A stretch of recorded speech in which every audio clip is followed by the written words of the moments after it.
Bonjour à toutes, bonjour à tous, bienvenue dans ce nouvel épisode. Alors aujourd'hui, j'ai le plaisir d'accueillir une femme libre qui a choisi d'allier travail et indépendance pour vivre selon ses règles.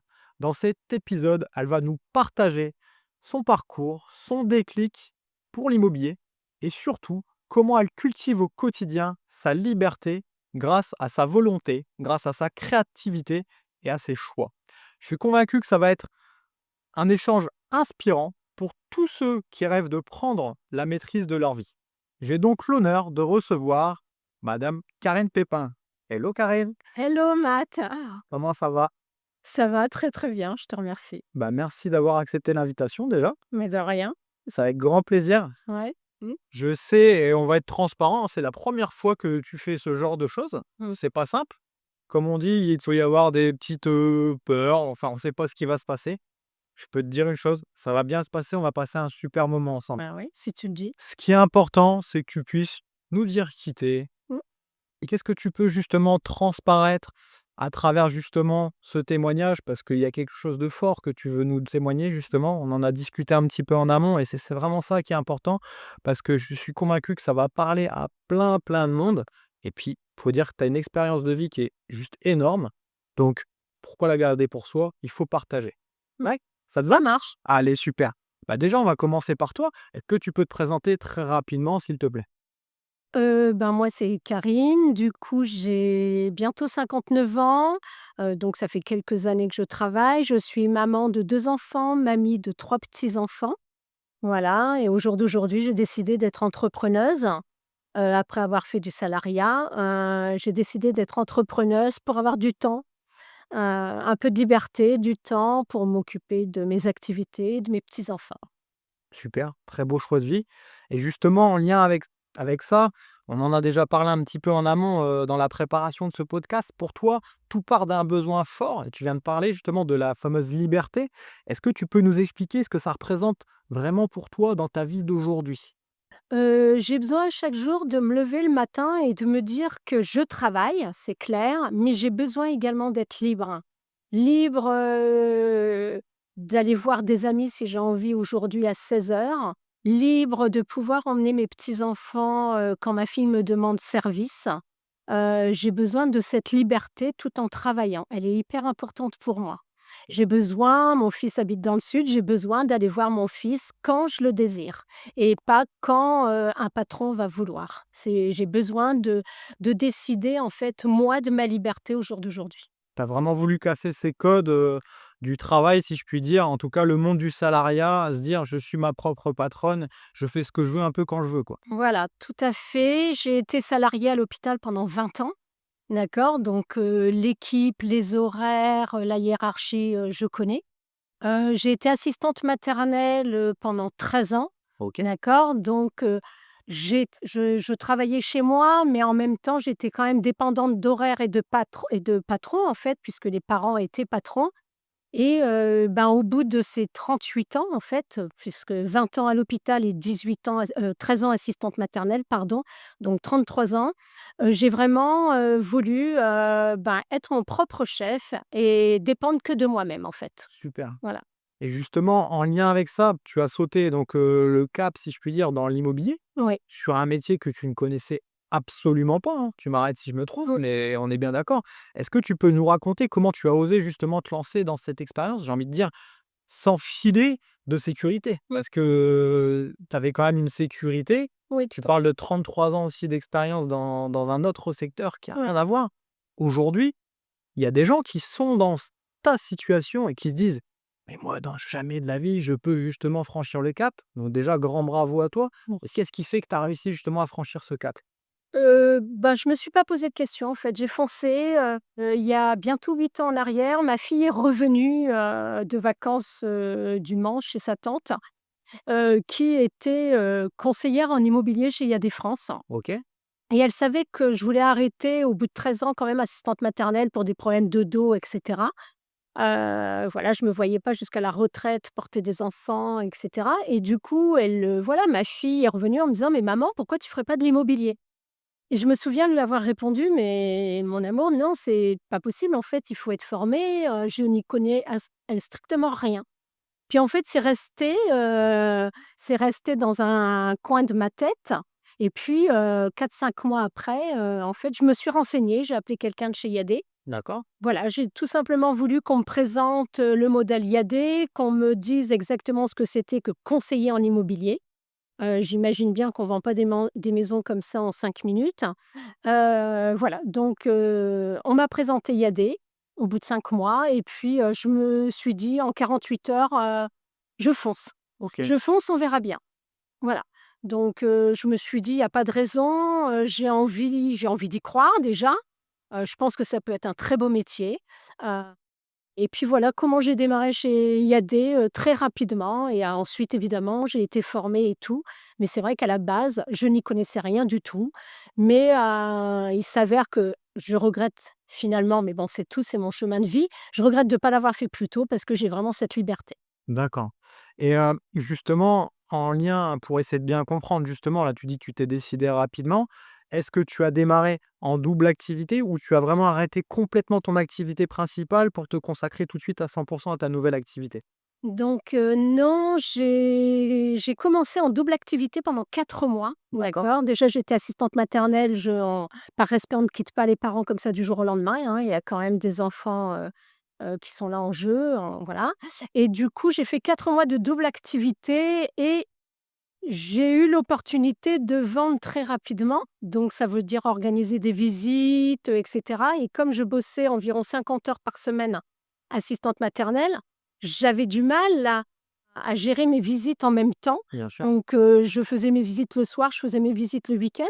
Enfin, pendant 4 mois, j'ai pas eu de vie parce qu'une première vente et s'est enchaînée une deuxième, et cetera et ben, très rapidement, j'ai pris la décision de me dire que je faisais qu'une simple activité, en fait. OK, Donc voilà et en janvier 2018, je commençais, Yadé, à temps complet. super. Voilà. Et donc justement, ça me permet de rebondir parce que là, tu reviens un petit peu sur la notion organisationnelle par rapport à ton agenda. Là, plus de 50 heures de métier compliqué, même si malgré tout, tu as réussi quand même à organiser et mettre ces briques un peu à droite, à gauche. Mais si je reviens sur le thème aujourd'hui de ce que tu veux donner au niveau témoignage, c'est cette liberté. Ouais. Une fois que tu as quitté ton métier initial d'assistante maternelle pour pouvoir faire ton nouveau métier de conseillère en immobilier, comment tu t'es organisé, ton agenda à ta convenance? Heu, Concrètement, en fait, ton quotidien, comment il était, matérialisé, si je puis dire, pour pouvoir générer cette liberté? D'accord, bah, en fait, quand j'ai décidé de faire de l'immobilier, j'ai foncé, en fait. Je me suis donné les moyens de réussir. Je me suis dit: «Il y a pas, il faut y aller». Donc on m'a appris évidemment, on m'a formée, hein. Je suis allée en salle, hein, ça s'est pas fait du jour au lendemain. On m'a formée, voilà, on m'a expliqué de faire de la prospection, de la pige, et cetera. Plus je serais dans la rue, mieux ce serait. Donc c'est ce que j'ai fait en fait, je me suis pas mis de barrière, tant pis. Au départ, je me suis demandé où j'étais, mais c'est pas grave, on fonce, et on réfléchit pas trop sur le moment. Donc je voulais absolument en fait réussir et très rapidement, je me suis aperçue que cette liberté vraiment, elle était importante pour moi. Donc dès le départ, je j'ai beaucoup été dans la rue, pour me faire connaître, j'allais, faire mes courses, dès que je rencontrais quelqu'un, qui me connaissait, je lui parlais que j'étais dans l'immobilier, et cetera. Voilà et du coup, j'ai démarré en fait comme ça, pour avoir aujourd'hui cette liberté. Je me suis vraiment donné les moyens à fond, dès le départ, de réussir dans l'immobilier. Super, super, merci, c'est un témoignage très fort et donc tu t'es donné les moyens, c'est ce que tu es en train de nous dire justement. En lien avec ça, justement, tu parles du terrain aussi, j'ai envie de rebondir là-dessus. Rien ne remplace le terrain, il y a cette expression qui est vraiment forte et aujourd'hui, c'est vrai que beaucoup de gens ont tendance des fois à se dire: «Je change d'activité». Là, aujourd'hui, on parle d'immobilier, mais demain, on peut parler d'une autre activité. Mais une fois de plus, rien ne remplace le terrain. Vous avez beau avoir les plus grands diplômes du monde dans une telle spécialité, si vous ne passez pas à l'action, parce que le terrain, c'est clairement l'action, c'est se mettre en danger, en difficulté, sortir de cette zone de confort, comme tu disais tout à l'heure, et tu l'as très bien fait, et dès le début. Et je pense que grâce à ça, et grâce à cette volonté, et je la ressens en toi, hein, le feu intérieur, le feu sacré, si je puis dire, de réussir, derrière, tu as pu justement organiser finalement un agenda type. Comment tu vois? Parce qu'en fait, moi, je veux vraiment revenir sur cette liberté. Alors, toi, je comprends, c'est plus liberté de faire un peu ce que je veux, si j'ai bien compris. Oui. Mais, pour les gens qui nous écoutent et qui nous regardent, c'est de se dire: «OK, très bien, Karine, aujourd'hui, elle est performante dans l'immobilier. Elle me dit qu'elle est libre, mais qu'est-ce qu'il y a derrière ce mot-là? Est-ce qu'elle est libre, avec 50 heures de travail par semaine? Avec 30 heures? Est-ce que tu peux nous donner un peu une moyenne, finalement, d'une semaine type?» Heu alors, j'ai pas vraiment une semaine type au niveau horaire, hein, déjà, parce que c'est en fonction de ma liste chaude, c'est en fonction des mandats que je rentre et cetera au moment. Hem, une semaine, une semaine type, c'est vraiment, bah, déjà, aller aussi sur le terrain. Donc le terrain, ça veut dire aller dehors, ça veut dire, pour moi aussi faire de la pige, relancer aussi ma liste chaude et cetera, d'accord? Heu, voilà, ensuite, c'est rentrer des mandats. Bon, maintenant, j'ai tellement travaillé cette liste chaude, j'ai tellement travaillé, le fait d'être en prospection qu'aujourd'hui, ben, bientôt au bout de 8 ans, j'ai les clients, ma liste chaude qui m'appellent, d'accord? Parce que, ben, comme j'ai vendu, les gens me recommandent, parce que, ben, en fait, j'ai essayé d'être professionnelle, hein, Si tu te personne n'est. recommandes, c'est que tu as bien fait ton travail. Bravo. Et pour le coup, aujourd'hui, on me recommande donc j'ai moins besoin d'aller sur le terrain. Je continue toujours parce Bien que fait. c'est comme ça, je pense et peut-être que je continuerai toujours. J'ai ce besoin, mais aujourd'hui, au bout de bientôt 8 ans, ben, oui, on m'appelle pour rentrer des mandats. Donc voilà, ensuite je rentre les mandats et tout et je fais en fonction, voilà, de mon agenda, de ce qui est libre. Je pose également, mes plages horaires de mes, activités perso, OK, on est d'accord? bien. De mes activités perso, que ce soit pour moi, pour mes petits-enfants ou même pour mes enfants, hein, d'accord? Et à partir de là, voilà, je gère mon agenda à ma convenance, tout en alliant tout ça avec mes rendez-vous, Super. d'accord? Finalement, en fait, la priorité reste cette liberté personnelle avec justement la famille, ton environnement proche et après tu viens adapter justement la partie professionnelle en fonction de ça. Si j'ai bien compris, on est un peu là-dessus. Voilà, c'est tout à fait ça. Ouais. J'ai besoin, voilà, bon, j'ai une majorité, dans ma semaine de travail évidemment et heureusement, parce que ça ne me permettrait pas du coup cette liberté si j'arrêtais de travailler. Mais voilà, ça allie les 2 sur mon agenda. J'arrive bien à mettre, sur les plages horaires ce qui me correspond. Style que mon sport, voilà, il y a par exemple, tous les mercredis à 18 heures, je sais que j'ai ça. Le jeudi à 18 heures, pareil, je sais que j'ai ça. Voilà et c'est des plages horaires que je m'impose pour, moi, à ma convenance. Super. Pour ton équilibre, être bien psychologiquement et plus performante finalement au Oui, quotidien. tout à fait. Et ça me paraît très intéressant de tu as parlé beaucoup de mots-clés et donc semer, toujours semer. Même aujourd'hui avec la réussite que tu as et encore félicitations pour celle-ci, tu continues toujours à alimenter. Tu as évoqué beaucoup le nom de liste chaude. Est-ce que tu peux développer pour les personnes qui ne savent pas forcément ce que c'est? Oui, bien sûr. La liste chaude, en fait, bah, c'est toutes les personnes qu'on connaît, d'accord? Quand on rentre, dans l'immobilier, souvent, voilà, c'est un terme, bien faire sa liste chaude. Sa liste chaude, c'est, toutes les personnes qu'on connaît, que ce soit nos amis, la famille, les commerçants, les associations, enfin, voilà, on met toute une liste sur un papier, sur ce que vous voulez et à partir de là, c'est eux qui vont, ben, quelque part créer notre business en fin de Bien compte sûr. parce que, ben, nous, cette liste chaude, on les relance tout le temps, pour pas qu'ils nous oublient, on vend pour eux et ensuite c'est eux qui nous recommandent et cetera, en fait. C'est tout ça, c'est une chaîne, en fait. C'est ce qui nous fait vivre, ensuite et qui nous permet, quelque part, bah, cette liberté, en fait Bien sûr. et ne jamais oublier, cette liste chaude, donc toutes nos connaissances, en fait. Parfait. Ça te permet effectivement de faire du travail de qualité. Alors non pas qu'au début, c'est pas de la qualité, mais on va plus faire sur de la quantité. Tu disais au début, bah, c'était beaucoup dehors, beaucoup de terrain. Aujourd'hui, tu en fais encore, mais grâce justement à ton professionnalisme, bah, tu as accompagné plein de familles qui aujourd'hui te recommandent et qui font partie de cette liste chaude. Super Karine, bah, écoute, merci en tout cas, c'est très inspirant et alors j'ai envie de te poser une question parce que on n'est pas là pour parler de Strike Up Academy, mais j'ai quand même une question à te poser en lien avec ça parce qu'aujourd'hui, tu es une grande performeuse, on le sait et surtout dans la durée, c'est encore plus compliqué, on peut le dire. Donc pour ça, encore une fois, bravo. Malgré tout, tu as rejoint un programme de formation, donc chez nous, au sein de l'académie Strike Up Academy. Ouais. Qu'est-ce qui fait que tu as voulu rejoindre ce programme? Parce que je pense que de toute façon, il faut toujours être à la dernière pointe, hein, d'accord? En fait, moi, j'appelle ça le nouvel outil immobilier, d'accord? J'avais entendu un peu parler de ça et cetera et je me suis dit: «Bon, bah, il y a pas» et à ce moment-là, voilà, il faut à nouveau retourner en formation et il y a, voilà, Strike Up qui s'est, proposé à moi. On m'avait expliqué un petit peu ce que c'était, on m'a proposé, Strike Up et je me suis dit encore une fois, bah, je fonce. Je pense que ça peut être que positif, et j'en suis totalement convaincue aujourd'hui d'avoir terminé, j'en suis totalement convaincue. C'est l'immobilier d'aujourd'hui, en fait, tout simplement. Donc comme il ne faut pas rester sur ses acquis, je pense, il fallait foncer encore une fois. C'est ce que j'ai fait et je regrette absolument pas. Encore une fois, cette capacité d'auto-analyse de l'entrepreneuse en se disant: «Je suis performante aujourd'hui, mais je veux l'être encore demain. Je me remets en question, qu'est-ce qui fait que je vais encore être meilleur demain?» C'est ça. Pour être, à la pointe de la technologie, comme tu viens de le dire. Alors sans forcément parler du programme, aujourd'hui si, tu avais quelque chose à retenir de celui-ci et je crois que tu es venu avec quelque chose en plus, Oui! tu m'as dit: «Math, il y a quelque chose qui cartonne». Tu as une petite anecdote en plus à nous faire partager. Est-ce que tu peux, éventuellement, nous en faire part? Ah oui, bien sûr. Donc pendant cette formation, bon, bah, il y a eu, plusieurs séances évidemment. Donc on a appris, plusieurs, choses à mettre en application, telles que, bah, la gazette.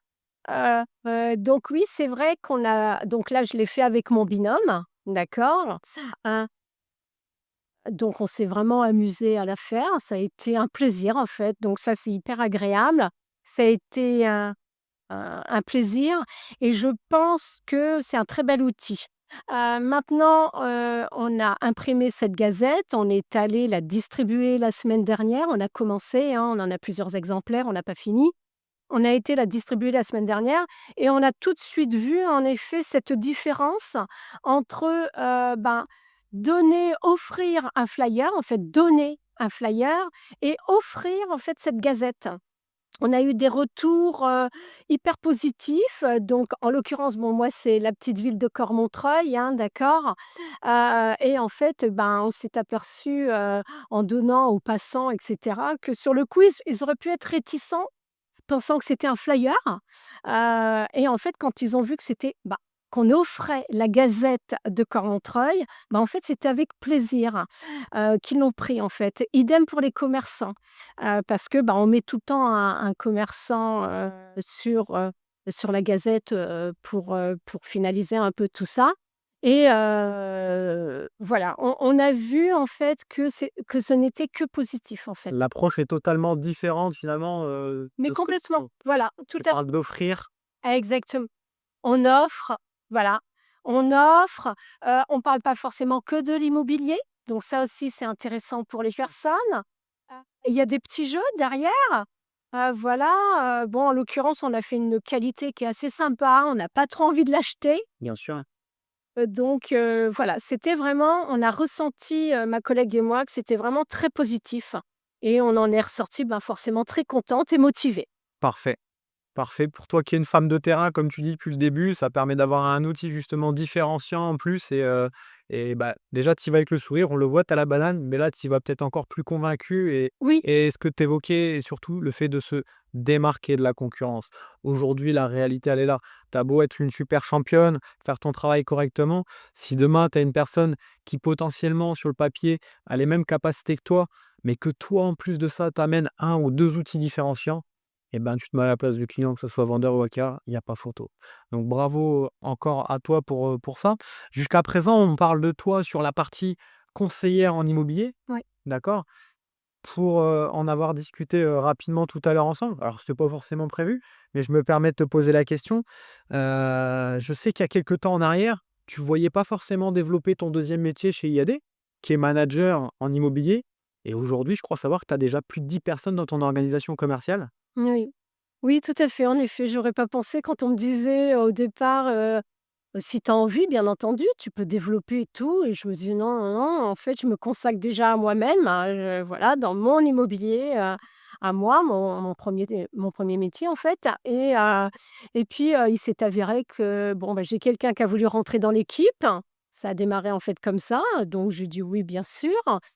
De le former et tout, c'était plaisant, finalement et bah, petit à petit, en fait, c'est vrai que je pensais pas en arriver là et petit à petit, mais l'équipe se développe, en fait, j'ai de très belles personnes à l'intérieur, avec une très belle mentalité, ce qui fait hyper plaisir, en fait et de se retrouver, voilà, c'est hyper motivant, il y a de la bienveillance, on est très soudés. En fait, c'est vraiment une équipe, qui me représente Super. et ça, c'était vraiment très important pour moi, parce que, bah, déjà, c'est hyper motivant, on est très contents de se retrouver et cetera. Donc oui, en effet, aujourd'hui, j'ai une petite équipe, d'un peu plus de 10 personnes. Bravo. En tout Mmh. cas, on ressent vraiment justement cet amour, cette cohésion, Mmh. et ça, c'est important et c'est ce qui fait que ça marche pour toi et que ça va perdurer. En tout cas, c'est tout ce que je te souhaite, Karine. Merci Matt. Est-ce qu'aujourd'hui, je te pose une dernière question, il y a beaucoup de gens qui malheureusement n'osent pas se lancer justement et toi, tu es la preuve, en disant: «Oui, j'étais dans mon confort malgré un certain nombre d'années, j'ai franchi le cap, j'y suis allé et aujourd'hui je m'éclate. Finalement, j'ai cette liberté temporelle, cette liberté financière, on n'en parle même pas parce que pour toi et au fond, c'est la liberté temporelle. Et ça n'a pas de prix si je puis dire. Qu'est-ce que tu pourrais dire à ces gens-là? J'ai envie de dire, bah, en fait, de foncer, en fait. Moi, j'ai été aide-soignante pendant 20 ans à l'hôpital, salariée, les horaires, les ceci, les cela. Assistante maternelle, c'est encore un autre fonctionnement, même si on a un petit peu plus de liberté puisqu'on n'a pas vraiment de patron, mais on est à la maison. J'ai envie de dire que, oui, il faut foncer, en fait. Si on a envie de cette liberté, il faut se donner les moyens. Voilà. Voilà, tout simplement, il faut se donner les moyens. On a un objectif, on veut l'atteindre. Alors, je dis pas que c'est tous les jours facile, pour démarrer, ça n'a pas été facile non plus, mais qu'est-ce qui est facile? Je sais pas ce qui est facile dans la vie. Tu me le dis, ça m'intéresse. Voilà, je pense que tout simplement, quand on a envie, il faut foncer, il faut y aller, il faut se donner les moyens, et puis après, il y a pas de regret, en fait. Moi, je sais que j'ai vraiment aucun regret. Le regret peut-être de ne pas avoir commencé plus tôt, mais bah, c'est pas grave. C'est le chemin de vie qui est comme ça. Bien sûr. Aujourd'hui, oui, j'ai de la liberté pour aussi aller voir mon fils dans le sud régulièrement tous les 2 mois et mon petit-fils. Donc cette liberté, je l'ai, mais aussi entre-temps, attention, je travaille beaucoup. C'est bien que tu D'accord? le soulignes. C'est Je très, très travaille beaucoup, beaucoup, c'est-à-dire que pour mériter de partir régulièrement, d'accord? Entre-temps, je travaille, tout le temps quoi, en fait, hein, OK? Mais voilà, donc du coup, j'apprécie, en fait, parce que quand je m'en vais, on me dit: «Ah, tu pars encore?» Oui, je pars encore, mais entre-temps, j'ai tellement travaillé pour partir, bien sûr. d'accord? Je travaille pour partir, hein? Je gagne de l'argent pour partir. Voilà. La fameuse, partie immergée de l'iceberg, Ouais, que les gens ne voient pas forcément. tout à fait. Donc si je dois résumer, osez, foncez et surtout donnez-vous les moyens de Mais ça réussir. c'est ça, vous mettez pas de barrière, ne vous mettez pas de barrière, il faut foncer, en fait et quand on fonce, quand on met en application aussi ce qu'on nous dit de mettre en application, il y a pas de raison, qu'il y ait un échec, pour ma part. Je dis souvent pour rebondir là-dessus, vous avez 2 bras, 2 jambes, vous êtes normalement constitué, c'est déjà une chance. D'autres personnes y arrivent, pourquoi vous n'y arriverez pas? Et en mettant en application tout ce que tu viens de dire, bah, tu es la preuve que ça fonctionne. Voilà. Bah, Karine, encore merci pour ton retour d'expérience, pour ton témoignage. Merci Matt, merci à toi. Je suis convaincu que ça va inspirer bon nombre de personnes. En tout cas, nous vous retrouvons très prochainement sur, un nouvel épisode. Encore merci à Karine et on vous dit à très bientôt. À bientôt.